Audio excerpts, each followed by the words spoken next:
بسم الله الرحمن الرحيم. الحمد لله الذي أرسل رسوله بالهدى ودين الحق ليظهره على الدين كله ولو كره الكافرون. والصلاة والسلام على إمام المتقين وقائد الدعاة والمجاهدين وعلى آله وأصحابه ومن تبعهم بإحسان إلى يوم الدين. ربنا افتح بيننا وبين قومنا wa anta khairul faatihin. Pelajaran yang pertama asas akidah kita pada kuliah pagi ini ialah rukun kedua, keimanan dengan malaikat. Halaman 14. Keimanan dengan malaikat. Ini rukun kedua berdasarkan kepada hadis Nabi, antuk minambillah wa malaikatihi. Disebut tempat kedua apabila Jibril minta Nabi akhbirni anil Islam, akhbirni anil iman, beritakan kepadaku apakah iman. Nabi sebut antuk minambillah wa malaikatihi. Jadi sebutkan malaikat itu duduk tempat kedua. Sebab telah ulama-ulama susun rukun kedua itu ialah keimanan dengan malaikat. Ada tak? Baik. Kita bincang mengikut nota masing-masing kejadian dan hakikat malaikat. Maknanya beriman kepada malaikat ini satu rukun iman. Maknanya kalau salah beriman dengan malaikat ini juga dia menyentuh masalah akidah. Jadi setakat mana akidah kita untuk kita tahu malaikat, iaitu kita terima malaikat ini satu makhluk Allah SWT, dan kita nak bincang satu persatu kejadian dan hakikat malaikat. Para malaikat merupakan hamba-hamba dan tentera-tentera Allah. Jadi tentera atau pegawai-pegawai kaki tangan Allah SWT, petugas yang dia tidak lari sikit pun daripada arahan Allah. Sebagaimana disebut dalam Al-Quran surah At-Tahrim itu, la ya'sunallah ma amarhum wa yaf'alu ma yu'maru. Dia tidak akan engkar apa yang diarah kepadanya dan dia laksanakan apa yang disuruh. Jadi tidak timbul bila delegi kuasa kepada pegawai ada masalah integriti. Jadi semua mereka adalah integriti 100%. Dia tidak akan buat benda yang lari daripada perintah Allah. Tidak sebagaimana manusia dengan jin. Mereka merupakan makhluk yang paling mulia dan utama, sebab dia ini maksum, tidak ada dosa.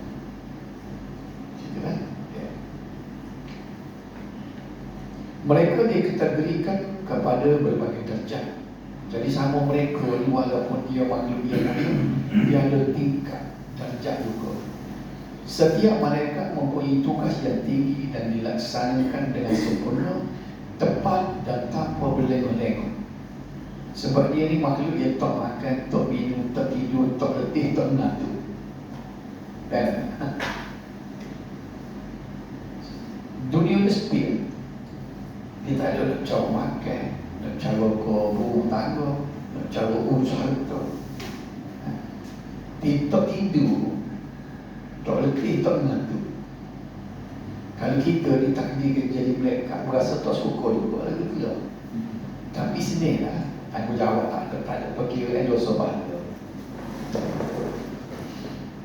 Di antara mereka ada yang berfungsi sebagai pegawai komunikasi yang membuat hubungan dengan manusia, dan ada pula yang bertugas menyampaikan perutusan Allah supaya disampaikan kepada manusia, khususnya Jibril yang menyampaikan wahyu. Itulah tugas yang dilakukan oleh Jibril AS yang menjadi penghulu sekalian malaikat. Jadi ketua malaikat, penghulu malaikat ini ialah Jibril. Cuma kita sebut Jibril. Saya tak jumpa lagi sebutkan. Kalau kita tengok dalam kitab-kitab dalam hadis, Jibril. Beliau merupakan hamba Allah yang paling tinggi di alam Al-Mala'ul A'la. Dia ada satu alam dia. Ini dah sebut sebab apabila kita sebut Alhamdulillahi Rabbil Alamin, segala puji bagi Allah, Tuhan sekalian alam. Mungkin dulu sebelum kita belajar, kita nampak alam ni, alam dunia, alam akhirat, kita tahu dah. Dia ada alam dia, alam pokok mereka ni, Al-Mala'ul A'la. Alam yang tak nampak tengok. Tak tahu berapa jenis alam, hanya Allah saja yang tahu. Di samping merupakan lambang kebaikan, nak duduk di alam ini orang-orang yang tinggi belakang, orang yang mulia, tak ada dosa, duduk di Al-Mala'ul A'la. Kita ni alam dunia, kan? Bila mati, alam barzakh, dibangkitkan di atas alam akhirat. Jadi banyak alam. Jadi malaikat ni duduk di Al-Mala'ul A'la. 31.3 Allah Subhanahu Wa Taala mencipta malaikat dari cahaya, sebagaimana Allah menjadikan jin dari api dan anak Adam dari tanah. Ini 3 kategori. Kita asal usul daripada tanah. Kullukum min Adam wa Adam min turab. Semua kamu daripada Adam, Adam daripada tanah. Jadi walaupun kita ni tidak jadi daripada tanah secara zahir begini, kita dilahirkan melalui zuriat antara benih ibu bapa, tapi asal usul kita ialah daripada tanah. Sebab daripada hadis yang saya baca tadi, kullukum min Adam, semua kamu ni mari daripada Adam, wa Adam min turab, dan Adam pula daripada tanah.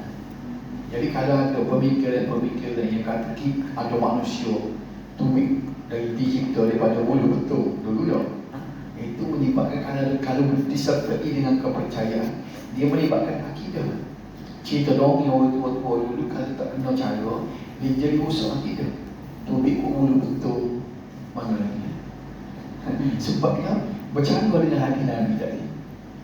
Kita ni tak ada seorang pun keluar daripada silsilah keturunan Nabi Adam. Cerita kan? Kita kena cek semula cerita-cerita orang tua tu. Tubik manusia, tubik pelik-pelik, mai ke bulu betul. Dalam cerita Laksamana Duri, menteri bulu betul. Ada cerita bulu betul ni ya. Cerita tu asalnya nak buat hiburan, tapi dia masuk pemikiran kepada anak-anak yang itu khurafah. Bila dia bina satu kepercayaan, dia jadi akidah, bercanggah dengan akidah. Budak ni kena masuk sekolah, pasti semula, kena masuk semula. Pasalnya telah diracun di fikir orang tua-tua dulu. Orang dia ni tak ada, kita ingat kita kecil-kecil dulu kan, sebelum nak tidur tu kan, orang tua kita cerita Musa Kelembar, awal selamat, pelik-pelik cerita tu lah, awal tu ni. Baik, malaikat telah dicipta sebelum dijadikan Adam AS. Berapa juta tahun pun kita tak tahu. Tapi walaupun lama, malaikat ini ialah makhluk yang ada tarikh lahir belakang. Ada surat belakang belakang. Tak ada Allah. Pasal dia sebut dalam kapal dia, lama tak lama, ada surat belakang. Umpamanya maknanya ada tarikh lahir.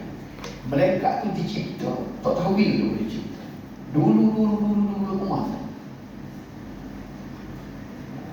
Mengenai kejadiannya, Nabi sallallahu alaihi wasallam bersabda, khuliqatil malaikatu min nur wa khuliqal jannu min marijin min nar wa khuliqa Adam mimma wusifa.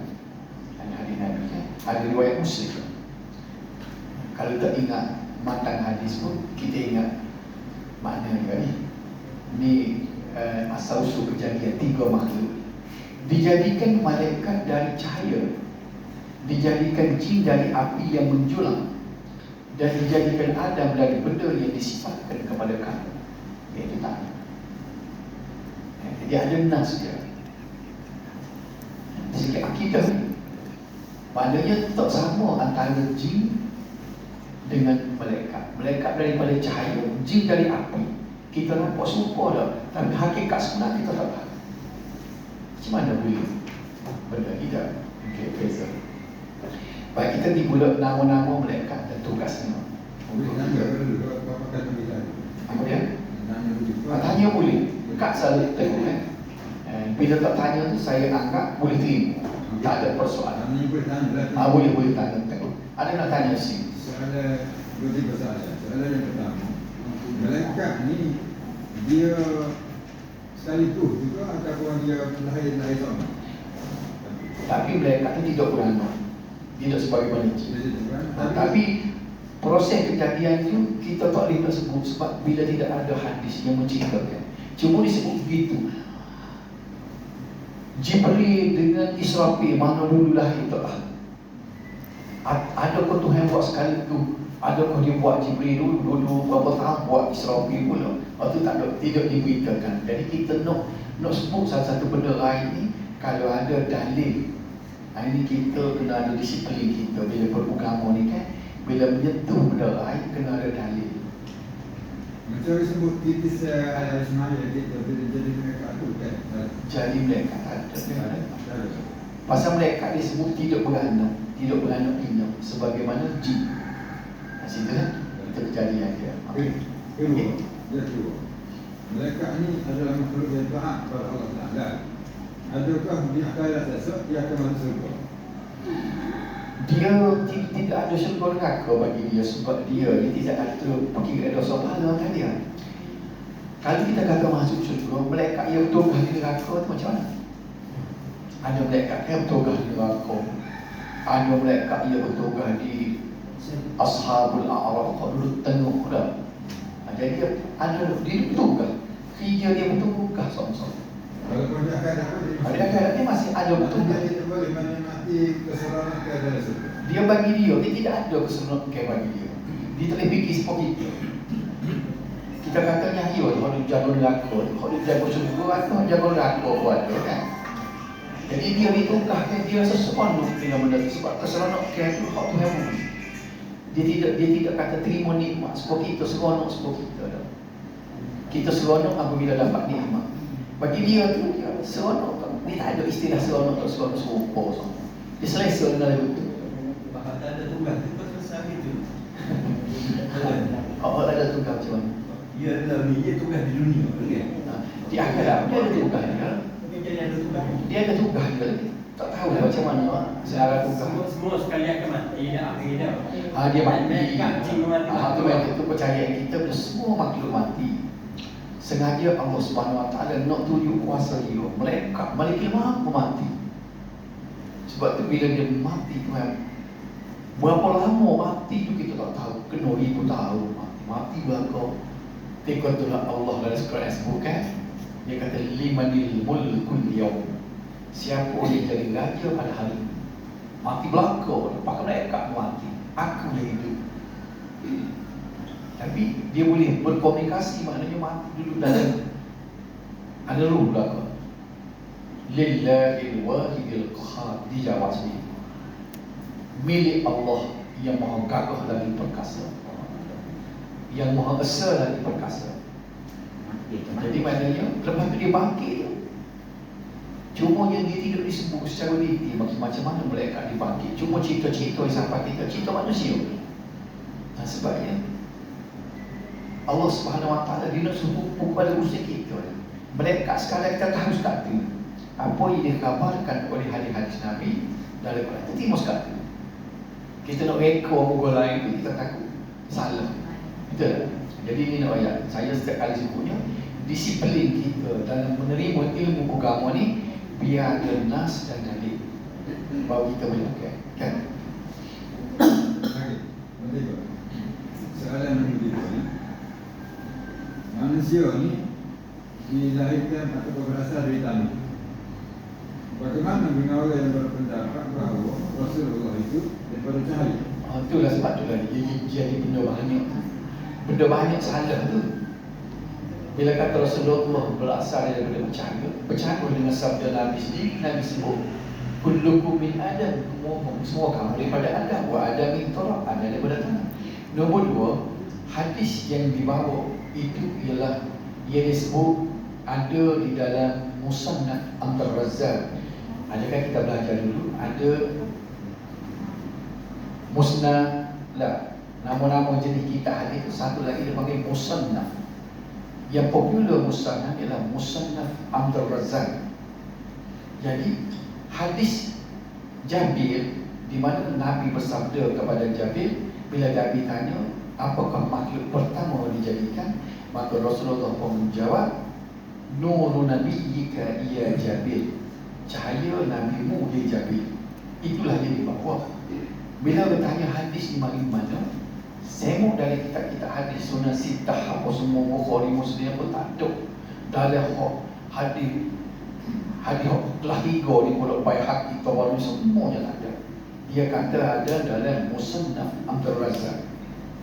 Baik, Abdul Razzaq ni dia dulu pada Bukhari lagi. Dia mati tahun 2011. 2011 pula tak, 211 Hijrah. Mana dulu pada Bukhari mati 2000 kan. Baik, bila dia balik dari kitab Musannaf Abdul Razzaq, tak ada apa hadis yang dia kata. Baik, bila tak ada, dia orang yang bawa benda ni, orang yang makrifat dan pokok batinnya, sejarah dia tu di hadis ni. Dia kata ada dalam Musannaf Abdul Razzaq yang tercicir. Ada dia kata transkrip Musannaf Abdul Razzaq tu hak tercicir tak masuk dalam itu dia kata. Bila orang minta Musannaf tercicir tu, baru dia bawa mari. Dia bawa mari pengkaji-pengkaji hadis pada masa itu. Dia melihat bahawa transkrip, dia panggil bukan transkrip, manuskrip yang ditulis itu tak sama tulisnya bahasa apa lain. Maknanya benda ni sengaja dicipta. Faham? Dia nak kata ada hadis Bukhari, tak ada. Dia kata dalam Musannaf Abdul Razzaq. Faham? Jadi itu yang hadis Nur Muhammad ada bawa tu je standard hadis dia. Hadis dia kata dalam Musannaf Abdul Razzaq yang tercicir. Bila tengok manuskrip tak serupa. Semua hadis ni ada manuskrip. Bukhari ada manuskrip tersimpan di pustaka, tak tahu mana duduk. Adalah tu pustaka. Bila tulisan tadi asal Bukhari ataupun mana murid dia tu ada dalam manuskrip. Daripada manuskrip itulah diubah kepada bentuk-bentuk modern learning komputer. Kan? Jadi kalau dia nak cek hadis itu betul tak betul, pakar-pakar hadis itu dia boleh rujuk sampai ke manuskrip. Jadi Abdul Razzaq kalau dengar cerita, orang sebut cerita Nur Muhammad, bahawa Nabi kita di kejadiannya daripada cahaya, itulah.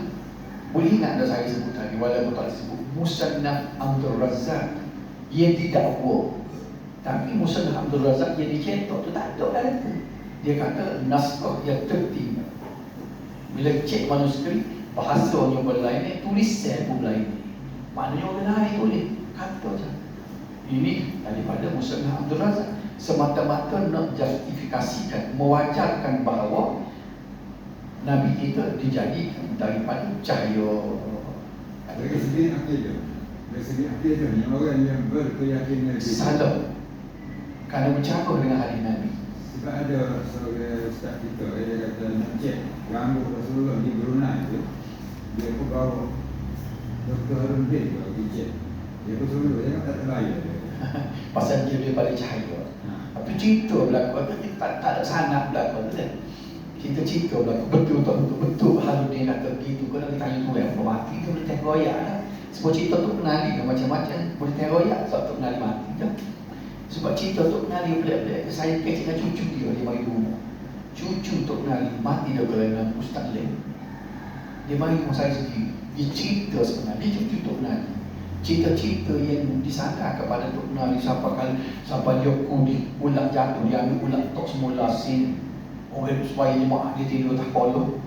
Itu cerita-cerita dia tak cerita belawak lah. Itu cucu dia orang.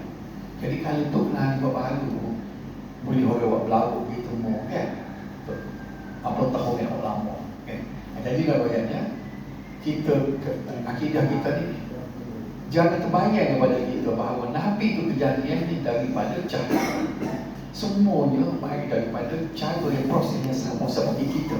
Kerana bisa buat ana basyarun bisa hukum. Aku ni manusia sepupu. Sebab benda ni pun akidah kan kita nak cari. Dia bukan kepada hadis palsu yang dibuat-buat bahawa itu hadis daripada kitab Musnad Abdul Razak, sedangkan benda tu palsu. Yang dia mau diri tak cakap palsu tak betul. Ni hadis tu macam tu jajur. Bahaya benda ni dia usul itu. Kan? Baik. Jadi tiga sini balik pada ada soalan dah. Malaikat daripada cahaya, jin daripada api dan Adam daripada tanah. Nama-nama malaikat. Bilangan malaikat yang sebenar tidak dah diketahui dengan pastinya kerana tidak ada kenyataan yang sah tentang bilangannya, tetapi nama-nama mereka yang wajib diketahui hanya selama 10 sahaja. Ini kita kena tahu 7. Walaupun tak dibilang, kalau orang sebut kita tahu. Di ulama kita kata wajib kita kena tahu. Jibril tugasnya menyampaikan wahyu daripada Allah kepada Rasul-Rasul. Mikail tugasnya mengurus rezeki, menurunkan hujan dan menumbuhkan tanaman. Tak ada wali-wali jaga hujan. Dia batiniah dia orang panggil ni. Orang panggil sufi melampau. Dia nak benda-benda begitu. Dia nak manusia dia jadi wali tu jaga rezeki, jaga hujan, jaga apa. Dak kata ni Tuhan tak beri ke wali. Dia minta Mikail. Apa nak beri ke manusia yang kuasa terhad. Masa hidup dia pun dia nak pergi kota baru kena naik bah. Bila dah mati tu jadi boleh jadi jumpa malaikat. Benda tidak kena siapa. Israfil tugasnya menjaga semboyan kiamat. Tugas dia sikit ada dia nanti tu. Tiupnya kali yang pertama ketika berlaku kemusnahan alam, dan ditiup kali kedua ketika berlaku kebangkitan semula seluruh manusia untuk dibawa ke tempat pengadilan, iaitu mahsyar. 2 kali tiup dia. Dia pakai cop pun lagi dia.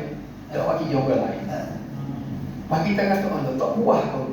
Dia tak ada istilah seperti itu ni. Dulu mata air buah kedai kopi mana tak ada. Jangan mikir seperti itu, dia berklik lah kita. Dia kira kita pun tak keliru. Mesti pakai roti canai, jalan sini sana sini. Ini sepuluh dulu kita likun dasar tak main lagi. Dia pun tak ada. Untuk likun dasar. Tapi dia dengar ni video ini. Selamat berkundasan. Kemudian apa ni? Di antara tiupan yang pertama dengan tiupan yang kedua dibatasi jarak masa yang lama dan Allah sahaja yang mengetahuinya. Lama tu bila kita mati tu, mati tu. Bukan sebulan, 2 bulan. 1000 tahun tak tahu. Maknanya barulah kita terasa bahawa cepatnya dunia yang kita duduk ni 70 tahun. Bila kita masuk di akhirat Allah, sebentar ya aku dunia baru ni. Tapi apa yang bodoh kita mau masa depan dunia. Sebentar aku happy 70 tahun nak katakan banyak umur 80 tahun dah. Ataupun 99 sebab mati dah 99 dah. Jadi walaupun 99 tahun masa sebentar, sedangkan dia bagi dunia ni untuk kita buat persiapan. Tiba-tiba kita leko. Boleh dunia orang jadi ubah dunia tak teringat kepada benda sebenar yang kita nak, perkara sebenar yang kita kena buat. Bila mati saya tu yang menyesal pasal jauh lah bila itu. Pada mahsyar tak tahu berapa ribu tahun. Bukan kata mati pun akan masuk syurga dengan benda. Bukan proses pilih rata lepas bangun ni bila istirahat. Kan? Duk amun takut dibangkit duduk main pada mahsyar takut 1000 tahun. Kalau Tuhan mati saja, bila dia mati semua tu mati bagus, takut 1000 tahun pun tak ada siapa yang tahu, tidak diberitakan, hanya Allah saja yang tahu. Datang ibu tahu. Datang akhirat ibu tahu. Takut pendaftaran saja kita masuk dia dibangkit daripada mahsyar. Okey, pendaftaran dibuka pada tahun ni, berarti tahun berapa tengok 15,000 tahun. Cara pun bila mau masuk kita nak tengok. Jadi benda-benda gini bila kita terasa bahawa rugi kita duduk sekejap ni kita tak tahu tak ambil panduan langsung, landau ikut dia. Inilah kena cuma hidup kita ni. Penentu kita adalah learn. Kalau kita nasib baik tak mati lagi. Manakala timbul kesedaran, esok aku nak bermula hidup baru, tak ada masalah. Ya, nak amas tak, esok aku nak molek segala amalan bersama, nak mati dah. Bila masuk dia akan nanti kalau dah besar kita. Kan? Dia di mahsyar tak ada makan ni.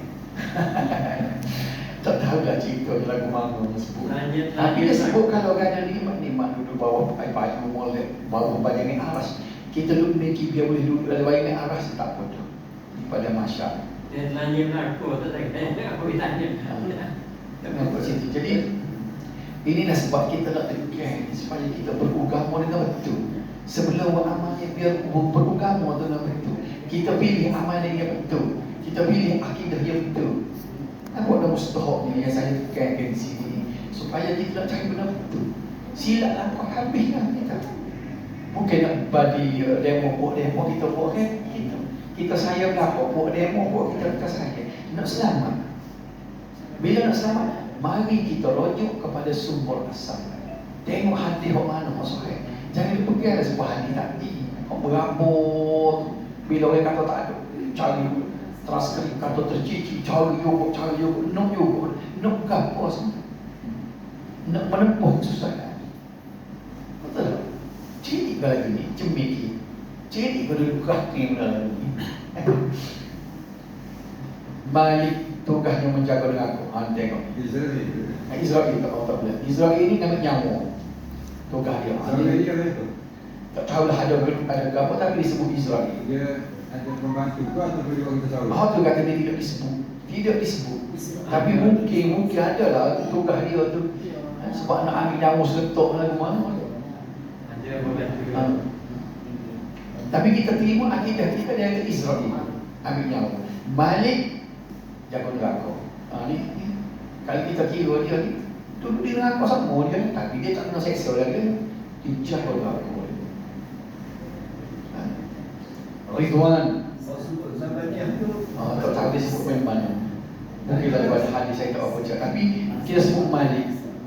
Ridwan menjaga syurga. Mungkar dan Nakir menyoal orang mati. Ini tukang yang kita beli. Kemudian bagi kali kita ketemu dua dia ada ketemu dua. Masuk dalam kubur jumpa dengan dia, ketemu dua dengan dia. Cubalah tidak. Semua orang mati akan menghadapi soalan dari mereka ini. Walau dalam apa saja bentuk kematian, sama ada jasad mereka disemandikan di dalam kubur atau tidak seperti dimakan oleh binatang buah dan sebagainya, ataupun hancur kena bom, soal jawab tak ada. Sebab apa? Dia tidak boleh bicara dengan jasad, dia boleh bicara dengan roh. Situ dah. Kemudian Raqib di sebelah kanan, tugasnya mencatat kebajikan manusia. Mudah-mudahan dia ada hari ini dia tengok kita buat amalan baik. Kita tulis ni dah. Kita nak mengaji. Lepas tu Atir di sebelah kiri, tugasnya mencatat kejahatan manusia. Cukup 10. Sebab tadi muka dan Nakir itu dia. Kedua-dua malaikat ini merekodkan segala amalan seseorang daripada yang sebesar-besarnya sehingga yang sekecil-kecil. Komputer jadi gapo dia guna tu. Dia boleh catat semua sekali. Orang dulu dia nak bagi faham roket api ni, dia sebut pensil besar dia kata. Kalau pensil besar nak tulis banyak tak boleh tak. Bila kita belajar sistem apa ni dengan teknologi terkini, bahawa kita boleh faham. Mungkin roket api ni canggih lagi pada kita dah ada ni. Dia dah rekod dengan komputer dia. Kita patut nak rekod mana mobil banyak pun tak ada masalah. Bila dia kata kita duk gambarkan dulu segala amalan kita sejak daripada balik sampai mati ada dalam buku surah amalan. Kita kata berapa lagi dalam buku sore-sore tu. Bila kita belajar ni kita tengok dalam pendrive hadapan ni boleh rekod semua. Sebutir bagi boleh duduk di dalam pendrive sana. Itu manusia. Hak manusia cipta. Hak ada dengan roket api. Canggih lagi tak timbul masalah dah. Tujuan Tuhan buka teknologi kita ni sikit sebanyak untuk kita faham kerjaan roket api. Kalau royak tahun 70 mesti kita tergambar buku dah. Tulis cikgu buku saya sebut buku. Wah, beli buku lain pula mereka. Tak tulis dah roket hati dah. Tulis waktu. Dok, bila kita tengok, ada kita bila kita belajar apa Allah Subhanahu Wa Taala buku pengetahuan komputer ni tak semua masalah. Okay. Dia tulis tengok sebesar-besar kecil. Benda kecil pun dia tulis. Kita di jalan jumpa orang kaya, kita pakai payah untuk orang nak lari, kita betul langkah. Kau tu boleh.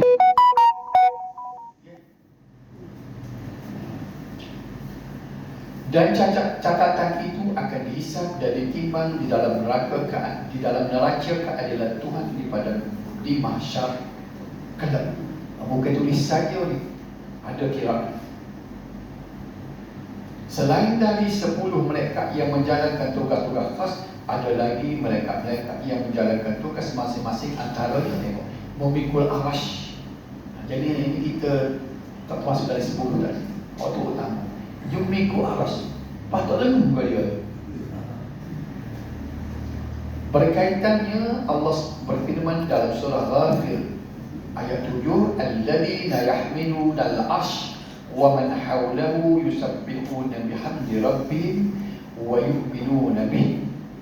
Ada malaikat-malaikat yang menanggung arsy dan ada yang mengelilinginya. Mereka sentiasa bertasbih dengan memuji Tuhan mereka dan mereka tetap beriman dengan. Tak dihukum nak kita mengikut arah semua. Tak buat jalan kita. Kemudian yang kedua, sentiasa bertasbih dan sujud kepada Allah. Ini hijau dia, tasbih sujud. Yang ketiga, berdoa dan memohon rahmat daripada Allah supaya diampunkan dosa orang-orang yang beriman dan yang bertaubat kepada Allah. Bila kita beriman, kita minta taubat, dia pula tolong doa, minta ampunkanlah manusia yang bertaubat, dia minta ampun dengan Allah. Memohon kebaikan kepada orang-orang yang melakukan kebaikan kepada orang lain dan memohon kebinasaan kepada orang yang akan membelanjakan harta. Oh, dia doa kau itu. Dia kata setiap pagi dulu saya hafal dia kata malaikatan dua malaikat datang pagi. Dia sebut tak ingat dah. Allah tolonglah tambahkan rezeki orang yang menderma dan tolonglah sekat rezeki orang yang kena. Tiap-tiap pagi dia doa. Tadi saya tak ingat dah lama dah. Mula hafal juga ni. Jadi dia kata setiap pagi dua malaikat akan hadir dan duduk di sebelah pagi itu. Dia melihat keadaan manusia dan dia berdoa, ya Allah, tambahkanlah rezeki orang yang menderma dan sekatkanlah rezeki orang yang bakhil. Jadi kita terjaga boleh lah. Kalau kita tu bakhil, kita doa dia suruh sekat rezeki. Mengucap amin bersama orang solat berjemaah.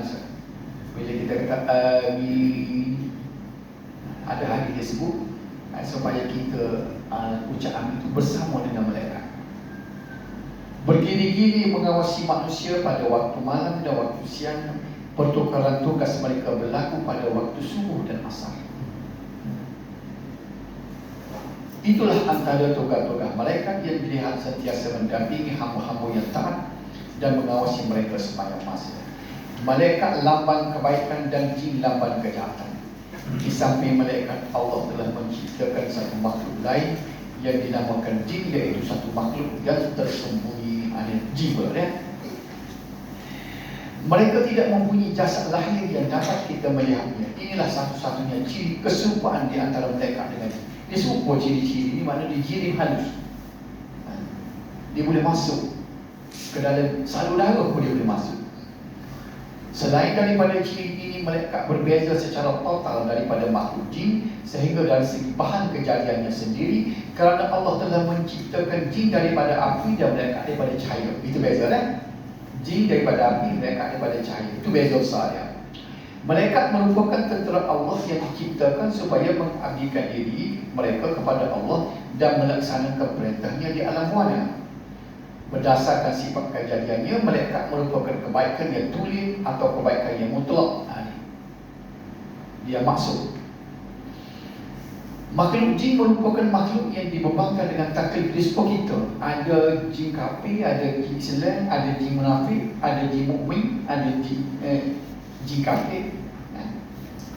Di antara mereka ada golongan yang baik dan golongan jahat. Firman Allah dalam surah Jin ayat 11, wa anna minna salihun wa minna duna dhalik kunna tara'iqa qilada. Dan bahawa sesungguhnya memang maklum ada di antara kita golongan yang baik keadaannya dan ada di antara kita yang lain dari itu. Kita masing-masing adalah menurut jalan dan cara yang berlainan.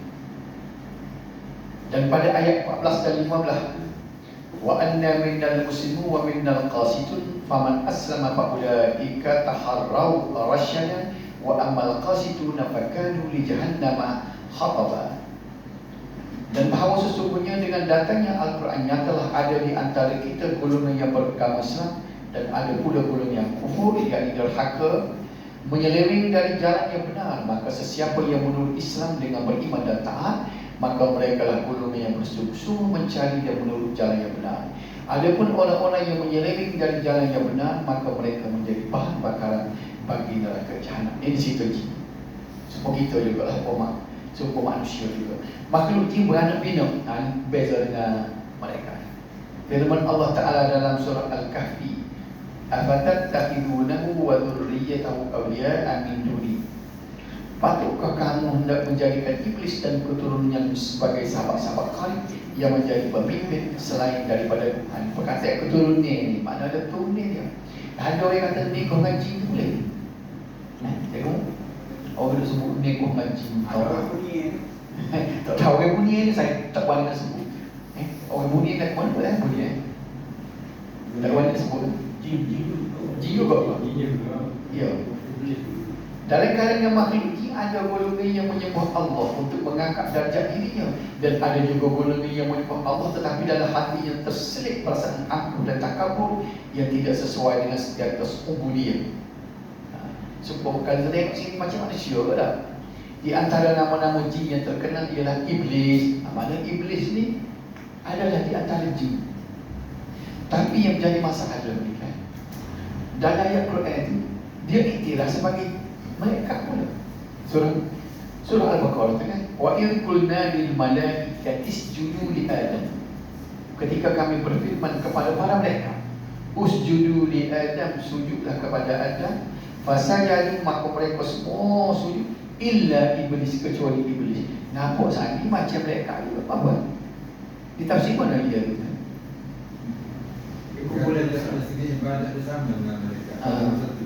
Dan bakali dia tu apa dia sebut?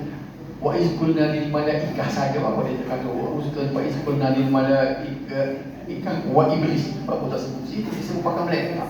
Dan kumpulan tu naik tapi tu Tapi dia bukan malaikat tadi. dan tak dengar seorang ni. Dia dijadikan daripada api. Jadi dia suruh malaikat. Tidak ke iblis kata suruh malaikat, bukan suruh aku. Mana? Dia kata tafsir Ibn Katsir sebut sebab iblis pada masa itu dia punya ibadat dia. Mungkinlah maksud Utara dengan ialah maksud Allah tu bila dia sebut kepada malaikat termasuklah iblis kan. Sebab dia sikit juga dia tidak majoriti. Begini, ada segi persoalan kita ni. Pertama, adakah iblis itu so dia kan ekor ya kau, ataupun iblis itu satu kumpulan yang ramai? Dia kata iblis tu susah. Lepas itu Azazil. Pengikut dia dah jin-jin jadi pengikut dia, jadi syaitan. Dan masa dia ingkar pada perintah Allah tu, Azazil tu, adakah dia seorang dia ya kau? Ataupun dia Kalau pengikut ayat Quran tu susah. Sebab dia guna mufrad. Aba wastakbar. sebab tu dimasukkan dari kumpulan mereka agamanya. Cuma kejadian dia daripada api. Mana dia tu lain. Mereka semua percaya dia ni duduk grup mereka. Jadi Tuhan yang iktiraf semua mereka jugalah. Kita andalkan begitu tak? Tapi saya baca buku, pada jumlah jin kafir ke mereka ke 99 satu manusia, 99 demoni. Pada kali itu Dia macam-macam ada orang bola tafsir. Pada masa dahulu malaikat makhluk jin ini berdiri sejajar dengan para malaikat. Ketika mereka diperintahkan sujud kepada Adam, disebut begitu. Dia duduk sejajar. Akan tetapi mereka enggan sujud. Jadi disebut sini mereka ni bersangkut. Maka mereka pun menjadi lambang kejahatan di alam bawah. Tapi khitab, mana dia hadap dalam ayat itu seorang. Bila disebut pasal jatuh illa iblis, dia tidak kata abau. Kalau mereka dia kena guna istilah abau, tapi dia guna aba wastakbaru. Kalau ramah sepatutnya abau wastakbaru. Siapa dia Nabi Arab tu kan? Fi'il madi menunjukkan kepada hum, tapi guna kepada huwa. Apa? Tapi dia kata mereka. Mana ramah? Takut ginilah, takut iblis itu mewakili pokok jin. Setelah orang berfikir, setengah orang berfikir bahawa iblis itu daripada jenis mereka, kerana dia berdiri sejajar dengan mereka, tetapi dia dari jenis makhluk jin berdasarkan penjelasan Allah dalam surah Al-Kahfi ini, wa idh qulna lil malaikati isjudu li adama fasajadu illa iblis kana minal jinni fa fasaqa an amri rabbih afatattakhidunahu wa dhurriyyatahu awliya min duni wa hum lakum aduwwun bi'sal zalimin badala. Dan ingatlah peristiwa ketika kami berfirman kepada malaikat, sujudlah kamu kepada Adam, lalu mereka sujud, melainkan iblis, dia adalah berasal dari golongan jin, lalu dia menderhaka terhadap perintah Tuhan. Jadi maknanya jelas disebut iblis ni daripada jin. Mana dulu apa orang Tak tahu, kena tengok asbab nuzul, kena tengok hal itu. Oleh itu patutkah kamu nak menjadikan iblis dan keturunannya sebagai sahabat-sahabat karib yang menjadi pemimpin selain daripadaku, sedang mereka itu ialah musuh bagi kamu, amatlah buruk bagi orang-orang yang zalim pengganti yang mereka pilih itu. Kemudian sebelum dicipta Adam, apakah yang dibuat iblis bersama para mereka? Apakah tugas yang dilakukan oleh iblis sehingga melayakkannya mendapat penghormatan untuk berdiri sejajar dengan para mereka? Semua ini adalah urusan-urusan lain yang tidak diketahui manusia. Mudah dia betul. Mengikut setengah ulama, iblis telah melakukan ibadat kepada Allah selama ribuan tahun dengan tujuan mendapatkan darjat yang tinggi. Dia adalah dari golongan pegawai-pegawai yang bersifat angkuh dan oportunis sebelum diciptakan makhluk manusia. Maknanya dia beribadat tak ada buah lain sebab itu jadi begitu. Dia menyembah Allah kerana ingin pangkat kebesaran, bukan kerana kasihkan Allah. Nampak ni tak? Sini bukti dia yang jadi Tuhan hukum dia. Tuhan tahu. Mungkin mereka tak tahu buat amal syukur dia juga. Berkali dia jealous tengok kepada mereka. Makam tinggi, aku nak ibadat dia tinggi kepada mereka. Nampak si bilang? Dia melambangkan jiwa yang jahat. Dia mengambil jalan ibadat kerana ibadat merupakan jalan untuk naik ke darjat yang tinggi.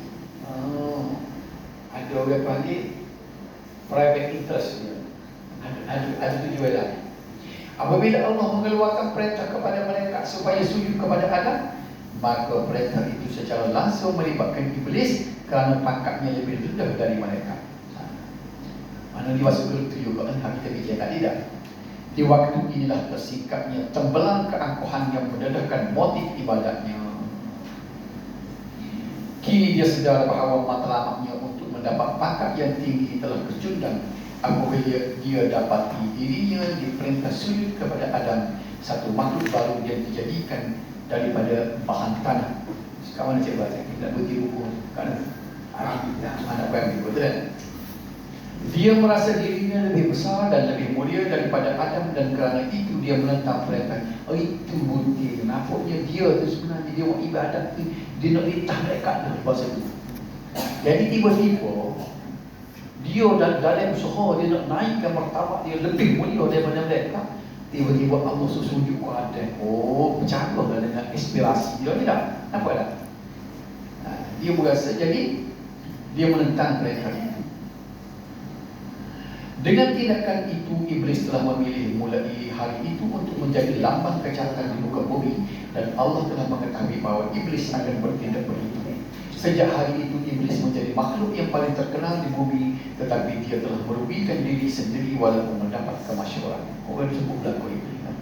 Dia telah menumpukan seluruh kegiatan jiwanya untuk mendorong dan menyokong segala kejahatan, segala kezaliman dan segala perbuatan dosa di muka bumi. Dia duduk dan pergi jalan-jalan. Di sana ada orang yang memandang iblis dengan cermin iktibar untuk manusia melihat diri.